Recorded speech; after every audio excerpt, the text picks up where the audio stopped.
နာမည်ပေးမယ်ဆိုရင် name binary compound လေးအကြောင်းလေးကိုချက်ဒီနေ့ပြောပြပေးမှာဖြစ်ပါတယ်အဲ့တော့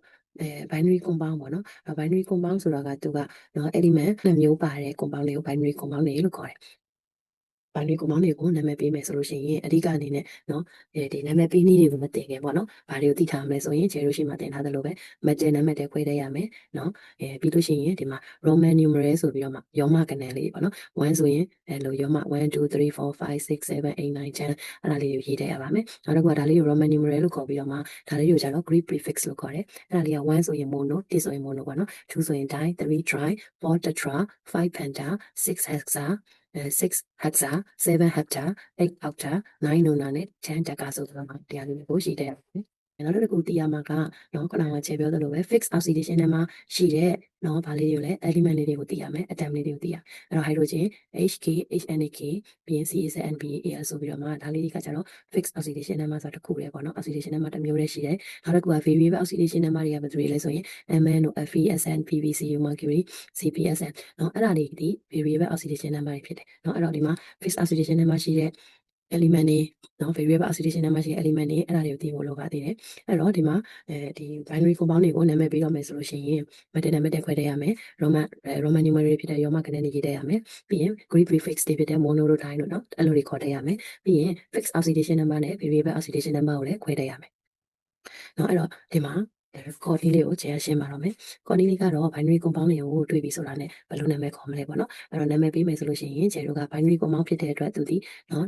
ဒီ element နှစ်ခုပါပဲပေါ့နော် first နဲ့ second နဲ့ဆိုပြီးတော့မှနှစ်မျိုးပါမယ်အဲ့တော့ဒီနှစ်မျိုးထဲမှာခြေတို့က metal ပါမှာပါကြည့်လိုက်နော် metal ပါတယ်ဆိုလို့ရှိရင်သူကို metallic binary compound ကိုခေါ်တယ်သူတို့ဒီ metal ပါတဲ့အတွက် ionic compound တွေလည်းဖြစ်ကြတယ်အဲ့တော့ဆိုလိုချင်တာက metal နဲ့ metal နဲ့ပေါင်းတာပေါ့နော်အဲ့တော့ metal နဲ့ metal နဲ့ပေါင်းထားတယ်ဆိုလို့ရှိရင်သူတို့ဒီ metallic binary compound လို့ခေါ်တယ်နောက်တစ်ခုကကျတော့ metal မပါဘူးဆိုရင်ကျတော့ non-metal တွေကြီးပဲပေါင်းထားတဲ့ compound တွေကိုကျတော့နော် covalent binary compound လို့ခေါ်တယ်နော် metal တွေဒီဘာဖြစ်လဲ electron တွေဘာလို့မှလဲဆုံးရှုံးမယ် electron တွေလူဆုံးရှုံးတယ်ဆိုလို့ရှိရင်သူတို့ဒီဘာတွေဖြစ်မလဲဆိုရင် cation ion တွေဖြစ်မယ် metal တွေက cation ion ဖြစ်ပြီးလို့ရှိရင် true positive element တွေဖြစ်သွားမယ်နော် non-metal တွေကကျသူတို့နဲ့ပြောင်းပြန် electron တွေကိုဘာလို့မှလဲ gain electron တွေရယူမယ်ရယူပြီးရင်ဘာတွေဖြစ်မှာလဲ anion တွေဖြစ်ပေါ်မယ်နော် anion တွေဖြစ်သွားတဲ့အခါမှာသူတို့ဒီ electronegative element တွေဖြစ်သွားကြတယ်နော်အဲ့တော့ကျတို့ကဒီမှာ metallic binary compound ဒီ ionic compound ဖြစ်ပါတယ် non metallic binary compound ဒီ covalent compound ဖြစ်ပါတယ်အဲဆိုလို့ဒီနောက်တော့ cation နဲ့ anion နဲ့ပေါင်းပါသူကတော့ anion ပေါင်းပါအဲ့တော့ဒီမှာပထမအဆင့်အနေနဲ့ metal ပါလား metal မပါဘူးလားခွဲလိုက်မယ်နော်ခွဲလိုက်တဲ့အခါမှာ metal ပါတဲ့သူဆိုရင်ဒီဘက်ကနီးလန်းနေနဲ့သွားမယ် metal မပါတဲ့ compound ဆိုလို့ရှိရင်တော့သူတို့ non metallic binary compound လေးဆိုရင်ဒီဘက်ကနီးလန်းနေသွားခြေကအဲ့တော့ဒီမှာ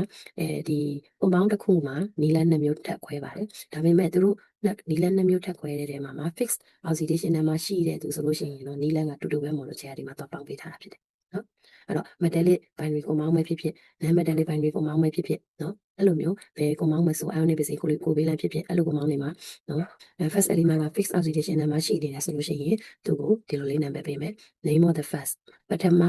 element ရဲ့နာမည်ကိုခေါ်မယ်ပြီးလို့ရှိရင်ဒုတိယ element ကို IDE ဆုံးမယ်ဥပမာဆိုရင်ဒီမှာဘာတွေရှိမလဲဆိုလို့ရှိရင် H2S ဒါဆိုရင်နော်ဒီ H2S မှာကျတော့နော်နာမည်တင်တယ်ဒါကcovalent compound နော်ခေါ်ပြမယ်အဲဆို name of the first ဆိုတဲ့အတွက်ပထမ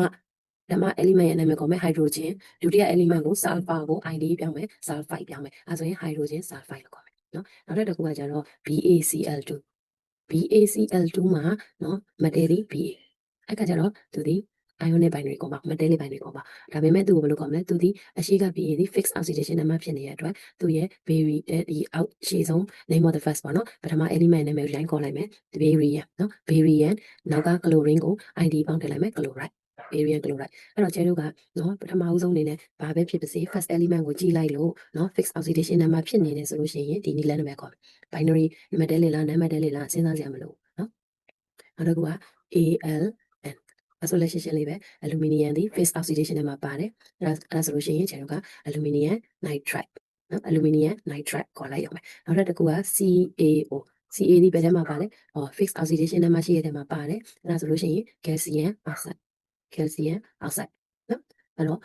ဒီ binary compound တွေကိုနာမည်ပေးတော့မယ်ဆိုရင် metal ပါသည်ဖြစ်စေမပါသည်ဖြစ်စေ metallic binary compound ဖြစ်ဖြစ် non metallic binary compound ဖြစ်ဖြစ် fixed oxidation နဲ့မှရှိပထမအဦးဆုံး element ပေါ့နော်element နှစ်ခုပေါင်းတဲ့ထဲကနေမှာပထမ element first element ဒီ fixed oxidation နဲ့မှရှိရဆိုရင်နော်ဒီနာမည်လေးဒီနာမည်ပေးနည်းလေးနဲ့ပထမ element နာမည်ကိုခေါ်မယ်ပြီးရင် second element ကို id ပေါင်းပြီးခေါ်မယ်ဒီနည်းလေးနဲ့တော့နော်တကယ်လို့ပထမဒီ first element ကိုကြည့်လိုက်လို့ variable ပဲဖြစ်နေတယ်ဆိုလို့ရှိရင်တော့နော်ဘာမှန်းသိဖို့လိုပြီလဲဆိုရင် metallic လား non metallic လားကိုခွဲဖို့လိုလာပါပြီနော်အဲ့တော့ရှေ့ဆုံးအဲ့တော့အရေးကြီးတာကွာဒီမှာ first element နဲ့ second element ရှိရတဲ့မှာ first element ကနော် fix ဖြစ်နေရဆိုရင်အဲ့ဒါဒီတိုင်းပဲခေါ်လိုက်တော့လွယ်သွားပြီတကယ်လို့ first element ကနော် variable ဖြစ်နေရဆိုလို့ရှိရင်တော့ဘာခွဲလိုက်မှာလဲ metallic လား non metallic compound လားနော် binary compound လားဆိုတော့ခွဲမယ်အဲ့တော့ metallic binary compound ဆိုရင်တော့ဒီအရှိကနေလေးနဲ့ခေါ်မယ် non metallic ဆိုရင်တော့ဒီနေလေးနဲ့ခေါ်မယ်နော် metallic binary compound ဖြစ်နေမယ်ဆိုလို့ရှိရင်နော် first element ရဲ့ဘာကိုခေါ်မှာလဲဆိုရင် name ကိုခေါ်လိုက် first element ရဲ့ဘာကိုခေါ်မှာလဲ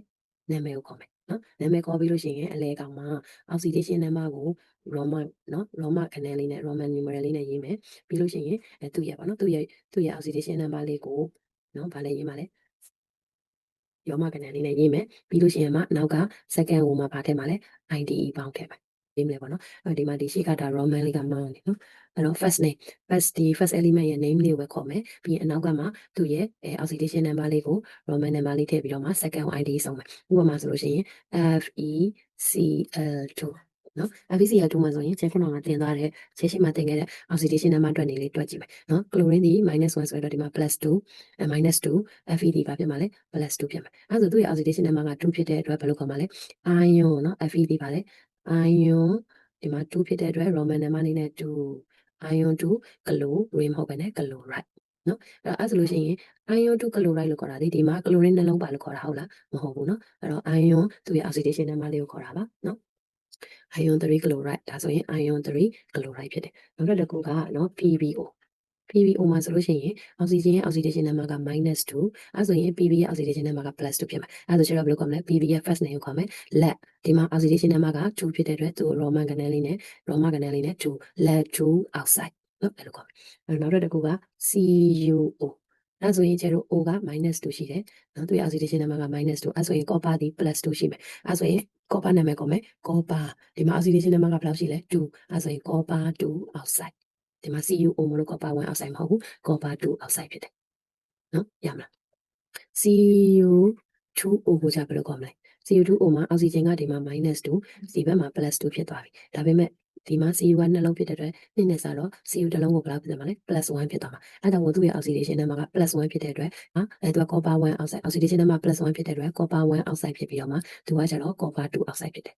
နော်အဲ့ဒါက metallic binary compound တွေကိုနာမည်ပေးတာနောက်ထပ်ဒီဘက်မှာ non metallic binary compound တွေကိုပေးတော့မယ်ဆိုရင်ကျတော့ first element ကိုနော်သူကဘာလုပ်မှာလဲ prefix လေးနဲ့ခေါ်ရမယ် prefix ဆိုတာဒီဘက်က Greek mono တို့ di တို့ tri တို့ခေါ်မယ်နော်အဲ့ non metallic binary ဆိုရင် mono တို့ di တို့ tri တို့ပါ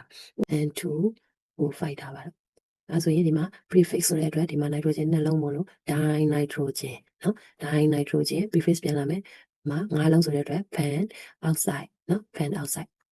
dinitrogen pan oxide နောက်တစ်ခုက CCl4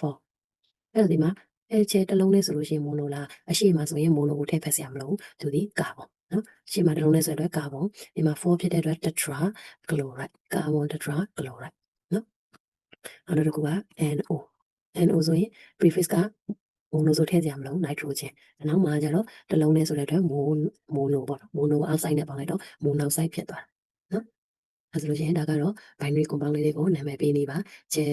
ရှေ့မှာတင်ထားတယ်ပေါ့နော် binary compound လေးတွေနာမည်ပေးတာကိုလေ့ကျင့်ဖို့တင်ထားပါတယ်အဲ့ဒါလေးတွေကိုကြည့်ပြီးတော့မှလေ့ကျင့်လို့ရပါတယ်နော်အားလုံးပဲရမယ်လို့ပြောလင်းပါတယ်